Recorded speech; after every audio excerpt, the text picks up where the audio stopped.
प्रयागराज के महाकुंभ में भगदड़ के बाद रोते बिलखते चीखते चिल्लाते और अपनों को खोने के बाद की ये तस्वीरें जिसने भी देखी वो सिहर उठा। हादसे के बीत जाने के बाद भी इसका दर्द उन लोगों के लिए कभी ना खत्म होने जैसा है जिन्होंने इस हादसे में अपनों को खो दिया। इन्हीं में से एक हैं यूपी के बलिया से आए दिनेश पटेल, जो परिवार के साथ आए तो महाकुंभ में स्नान करने थे, लेकिन भगवान को शायद कुछ और ही मंजूर था। इस भगदड़ में दिनेश की पत्नी और उनकी 8 साल की बेटी की मौत हो गई। हादसे के बाद दिनेश ने बताया कि मां के साथ बेटी ने महाकुंभ जाने की जिद की थी, इसलिए अपने साथ प्रयागराज ले गया, लेकिन भगवान को कुछ और ही मंजूर था। नहाने से पहले ही भीड़ ने उन्हें कुचल दिया, जिसमें पत्नी और बेटी की मौत हो गई। दिनेश बताते हैं कि लाखों की भीड़ में जो गिरा वो उठ ना सका। भीड़ लोगों को कुचलती रही। वहां थोड़ी देर बाद चीखते लोग और लाशें दिखी। दिनेश की ये दर्द और पीड़ा असहनीय थी। बेटी की जिद पूरी करने के चक्कर में दिनेश अपनी बेटी और पत्नी दोनों को खो बैठे। दिनेश मां, पत्नी और बेटी के साथ स्नान के लिए कुंभ गए थे, लेकिन किसे पता था कि उनकी बेटी और पत्नी फिर कभी वापस नहीं लौटेंगी।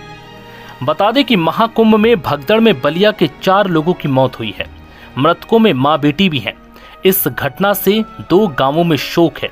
फेफना के नसीराबाद गांव से दिनेश पटेल की मां ललिता देवी, पत्नी रीना पटेल और बेटी रोशनी के साथ स्नान के लिए गए थे।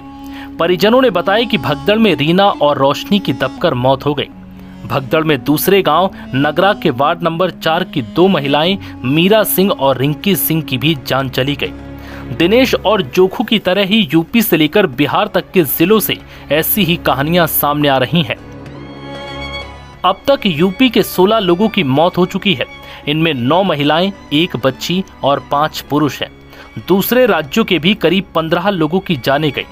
वहीं डीआईजी ने हादसे की वजह बताई। उनका कहना है कि मौनी अमावस्या के ब्रह्म मुहूर्त के समय लोगों की भारी भीड़ का दबाव बना था। मेला क्षेत्र में भारी भीड़ के कारण अखाड़ा मार्ग पर कई बैरिकेड्स टूट गए। दूसरी ओर स्नान के लिए लोग बैठे हुए थे, जिनको भीड़ ने कुचलना शुरू कर दिया। इसके बाद पुलिस ने तुरंत राहत बचाव का कार्य शुरू किया और एम्बुलेंस के लिए ग्रीन कॉरिडोर बनाया। इसकी मदद से लगभग 90 घायलों को अस्पताल पहुंचाया गया। दुर्भाग्य से उनमें से 30 श्रद्धालुओं की मौत हो गई। कुछ घायल घर भेज दिए गए। 36 लोगों का अस्पताल में इलाज भी चल रहा है। वहीं सरकार ने मृतकों के परिवार को 25-25 लाख रुपए मुआवजे का ऐलान किया। वहीं अखिलेश यादव ने इस हादसे पर दुख जताया और सरकार को घेरा। उन्होंने सवाल उठाए कि अगर इंतजाम अच्छे होते तो शायद ऐसा नहीं होता। बता दें कि 28 जनवरी की देर रात करीब 1:30 बजे प्रयागराज के संगम नोज इलाके में भगदड़ मच गई। प्रशासन के मुताबिक 30 लोगों की मौत हुई है। बता दें कि 29 जनवरी को दोपहर होते होते मौनी अमावस्या का शाही स्नान भी हो गया, लेकिन इन 30 मौतों के लिए जिम्मेदार कौन है, ये सवाल अब भी सामने है।